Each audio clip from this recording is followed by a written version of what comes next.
Este segmento es presentado por Universidad de Santiago, USACH.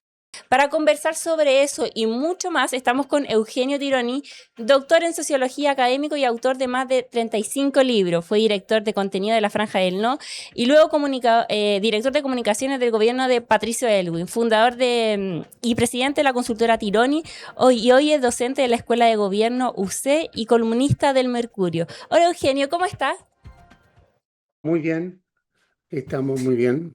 Estamos A muy tus bien. órdenes, muchas gracias por la invitación. No, muchas gracias a usted por aceptar. ¿Qué le parece? Partamos con la noticia de último momento, esta decisión del Partido Socialista, entonces, de suspender su participación en la alianza de gobierno. ¿Qué le parece eso? Del Partido Socialista de suspender la participación. Yo creo que él está en su derecho y que tiene razón el Partido Socialista en respaldar al gobierno ante esta crítica injusta que se le ha formulado por el hecho de que un tribunal de primera instancia decía por unanimidad eh, un voto en que exculpa a una víctima de la violación de los derechos humanos en tiempos de la estadía, como fue el caso Gatica, pero lo hace aplicando la ley en base a lo que es su propio juicio, que es lo que le exigimos a los jueces y a los tribunales de justicia. Hay otras instancias en las cuales esto se podrá apelar, pero finalmente tenemos que admitir todo lo que la justicia determine y que actores políticos comiencen a eh, contradecir, a amenazar o señalar que la decisión del tribunal no tiene validez por el hecho de que fue fruto de una ley, como obviamente tiene que ser su dictamen fruto de una ley, me parece totalmente inadecuado para el buen funcionamiento de un régimen democrático, y el Partido Socialista lo aplaudo de que haga ver este punto y respalde la institucionalidad y respalde al presidente de la República de estos ataques completamente injustos e indebidos. ¿Cómo influye esto en en la conformación de una coalición de cara a lo que va a ser el gobierno de José Antonio Kast y pensando también que se tiene que rearmar luego de la derrota?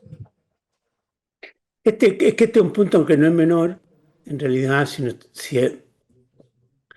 uno suponía que la alianza que ha respaldado al presidente Boric, la coalición que lo ha respaldado, que hay que decir que ha unido grupos muy distintos, con trayectorias muy diversas, y ha sido un gran logro del gobierno haberla construido, pero esta tiene que descansar sobre ciertos principios que son inescapables, y un principio de eso es que los actores que participan en democracia respetan a los tribunales de justicia. Y si consideran que un ministro eh, ha cometido un error que significa vulnerar la Constitución y las leyes, puede ser acusado, como han sido acusados varios y expulsados del Poder Judicial, incluso de la Corte Suprema. Pero eh, el hecho de que se opine con tanto desparpajo respecto de una resolución específica y que además se acuse al propio gobierno por haber promovido una ley en la cual se basa parcialmente la resolución de la justicia, va contra los principios básicos de la democracia, y realmente es un punto que hay que aclarar. O sea, si no estamos dispuestos todos los actores a respetar este principio, en realidad esta es una coalición que tiene los pies de barro. ¿Ah? Lo mismo está pasando un poco en estos últimos horas, ¿no es cierto? Con el caso Venezuela y particularmente con el caso Cuba, donde tanto Janet Jara como Gabriel Boric han puesto énfasis en que se trata de una dictadura que no tiene libertad de prensa, que no tiene partidos políticos libres, que no tiene elecciones abiertas y que tiene a su población en una situación de miseria que es absolutamente insostenible. Yo sugiero leer el último libro de Leonardo Padura para quedar simplemente estremecido, que no hay razón ideológica de ningún tipo, no hay apelación a ningún principio que pueda justificar la situación de miseria que está ese pueblo maravilloso como es el pueblo cubano. Entonces, este otro punto de principio, este otro punto de principio respecto al cual Janet Jara como cabeza de la coalición fue clarísima, pero se ve que hoy día el Partido Comunista echa pie atrás eh, y busca borrar con el codo lo que Janet Jara escribió con la mano. Y es una cuestión que para que estos partidos puedan seguir juntos frente al nuevo gobierno, van a tener que resolver. Yo no sé si en un cónclave o dos cónclaves, pero tienen que resolver esta situación de ambigüedad respecto de este tipo de materia. Yo creo que es insostenible. ¿Qué tan relevantes son las declaraciones del presidente Gabriel Boric en ese contexto, usted lo decía, sobre Cuba, considerando también que puede formar parte de su legado? Desde un comienzo, Gabriel Boric fue enfático en diferenciarse con el tema de Venezuela y ahora de manera explícita lo hace con el tema de Cuba. ¿Por qué eso es relevante? Bueno, yo creo que efectivamente Boric marcó un camino de una izquierda que no tiene temores de, de defender la democracia y los derechos humanos tanto en su casa, y por eso es importante incluso el respeto al Poder Judicial, como fuera de su casa, e incluso con regímenes que fueron simpáticos a sus ideas, con los cuales tuvo como cierto cariño o cierta admiración, como obviamente el caso de la Venezuela de Maduro, y también con el caso de Cuba. Eh, y respecto de Cuba, claro, yo creo que todas las fuerzas latinoamericanas, todos los países latinoamericanos han tenido un cierto grado de precaución por, por la barbarie que ha representado el acoso y el aislamiento al que ha sometido a ese régimen Estados Unidos.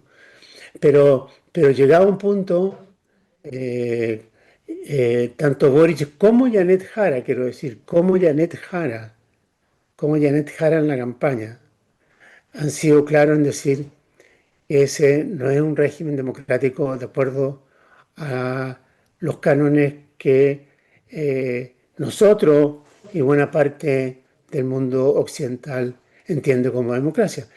Y creo que hay que decirlo en este momento, porque no puede ser que sea finalmente Estados Unidos y Trump los que defiendan la democracia en América Latina. Tienen que ser los propios demócratas. Eh, y en eso el mundo progresista, el mundo de la izquierda, debería estar a la cabeza, no a la cola. Entonces, me parece bien que este punto sea hoy día discutido. En los últimos días, el presidente Gabriel Boric ha estado yendo a diversos medios de comunicación, ya una forma de despedida. ¿Cuál crees que será su máximo legado?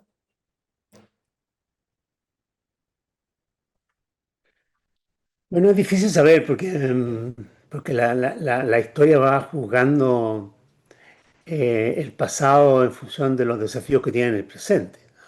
O sea, si se produjera en Chile, Dios no lo quiera, yo lo veo muy poco probable, un enorme estallido social en un año y medio más, obviamente su gran legado sería el haber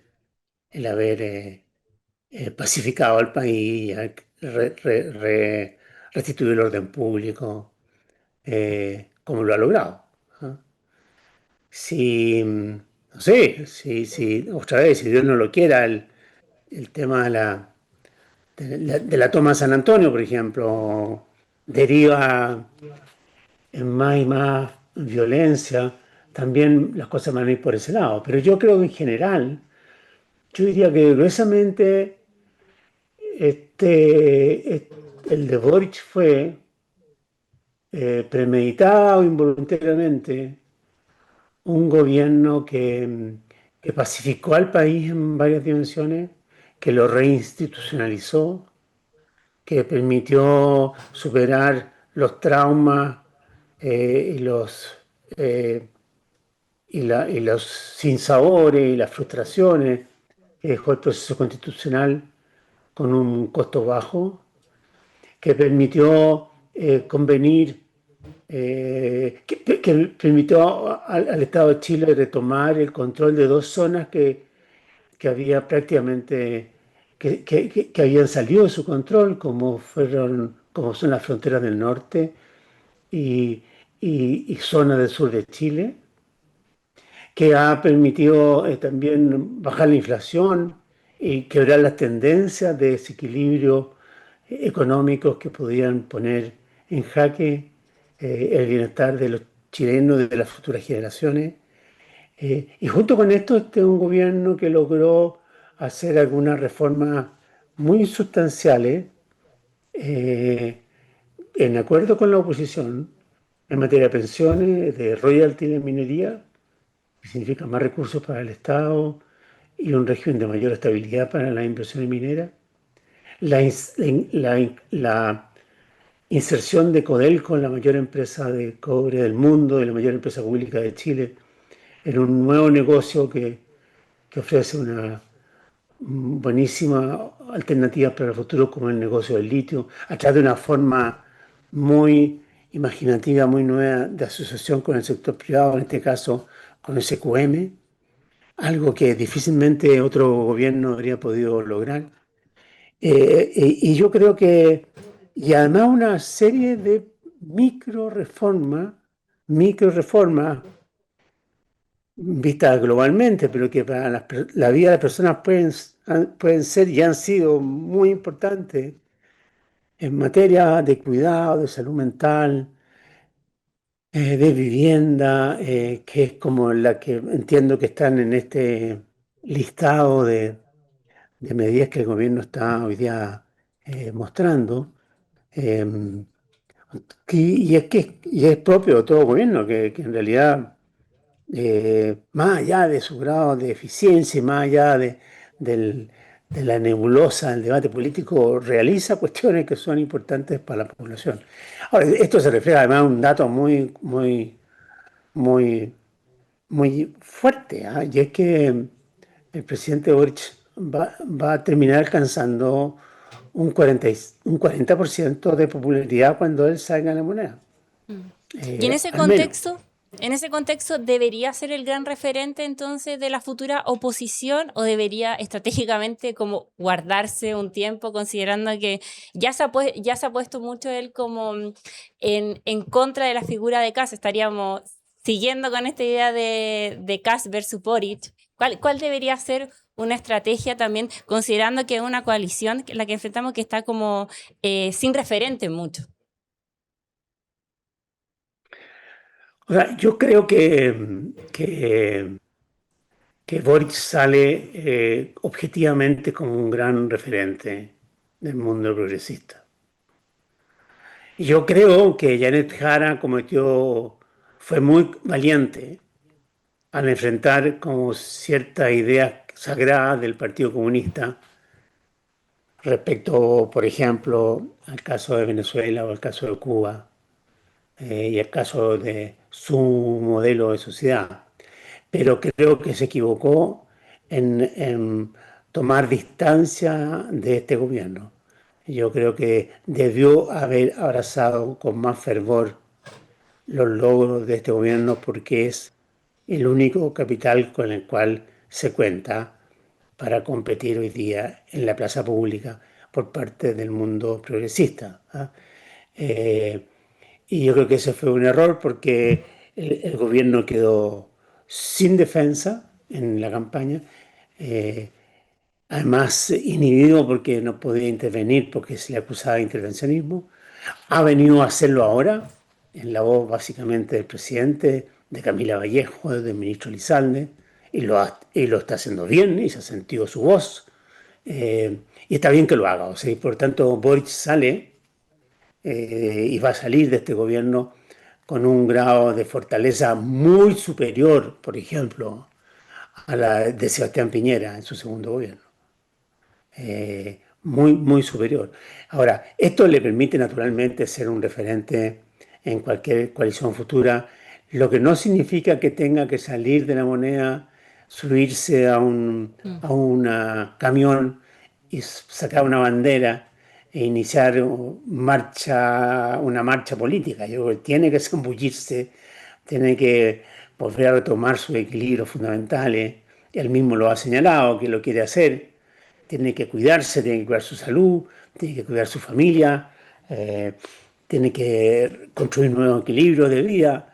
eh, y yo creo que sería muy sabio que lo haga y que se tome el tiempo que sea necesario para ello, pero no tengo duda de que tenemos Boric para rato.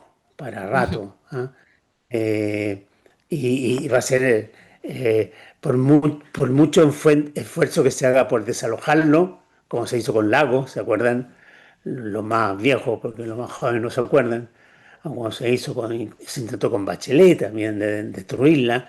Yo creo que va a ser difícil, y sería eh, destruir la obra de Boric, y sería un error del borichismo, digámoslo así, dejar que esto ocurra sin ningún grado de reacción ni defensa.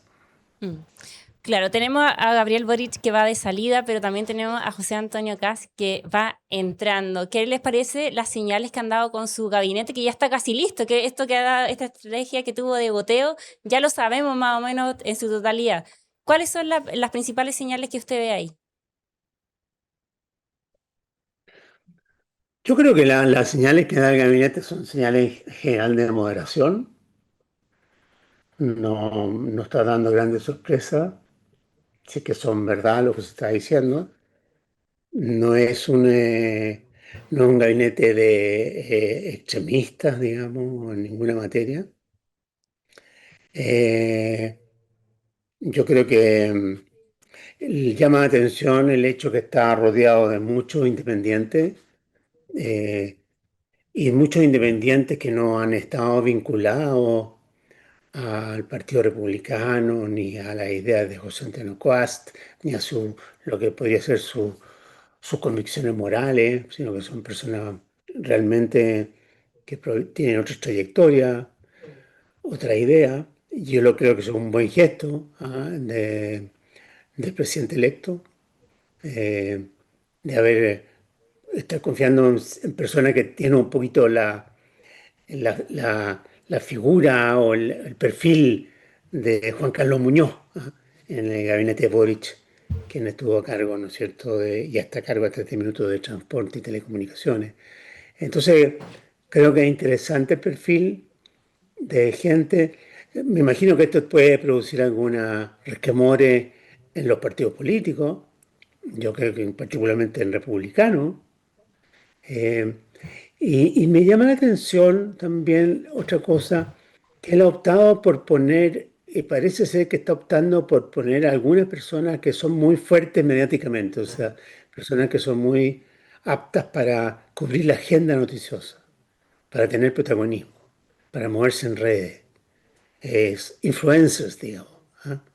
Eh, y uno sabe que la lógica del influencer, la lógica de la figura mediática, del activista, digamos, es muy distinta a la lógica de la autoridad.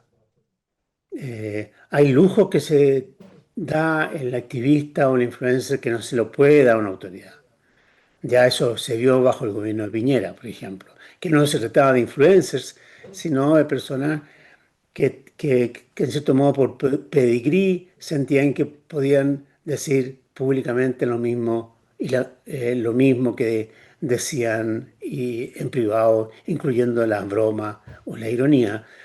Yo creo que ese es un aspecto que podría ser peligroso para el caso del nuevo gabinete. ¿Ah? Eh, pero en general, mi juicio es de un gabinete eh, moderado y yo diría que bastante de continuidad con lo que ha venido haciendo el Estado y el gobierno de Chile desde el fin de la pandemia, desde el fin del estallido incluso. ¿En qué pique Chile vamos? ¿Se debería sumar entonces esta idea de políticos influencer o debería como mantener una idea mucho más partidaria, más republicana y darle una solidez que en el caso del gobierno de Gabriel Boric lo hizo el socialismo democrático? ¿Tendría que tener un símil a eso? A ver, no sé, no, que todavía no sabemos el elenco final, pero Chile Vamos en principio tendría puestos importantes como, no sé, Secretaría General de la Presidencia. eh, eh, bueno, me quedé ahí nomás, ¿eh? En realidad no son muchos más ahora No, que no, lo no son muchos pienso, más. ¿eh? Bueno, el propio ministro de Interior es de hecho de Chile Vamos, de facto, si fuera Claudio Alvarado. O sea, aquí hay mucho, mucho UDI de corazón, ¿ah? Eh, que, que formó parte de la generación Cast, pero que tiene un vínculo muy, muy estrecho de toda la vida con la UDI a través de él de Chile Vamos. ¿Ah? Eh, no sé cómo será la reacción de Chile Vamos, pero parece ser que el presidente eh, está preocupado de esa sensibilidad, eh, digamos, él no está, digámoslo así, colocando a Chile en una posición periférica en favor de republicanos, por ejemplo, o en favor del partido de Kaiser, ¿ah? O en favor de lo amarillo. ¿Ah? Él al parecer está tratando de buscar un gobierno bastante técnico, un poquito así a lo Piñera uno. ¿Ah?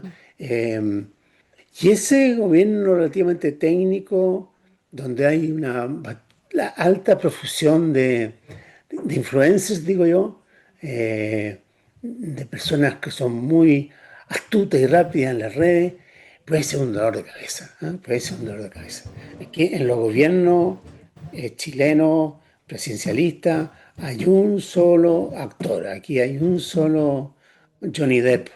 O un solo Leonardo DiCaprio. Eh, y ese es el presidente de la República. Muchas gracias, Eugenio Tironi, por haber conversado con nosotros y profundizado sobre la agenda política de Chile, así que muchas gracias.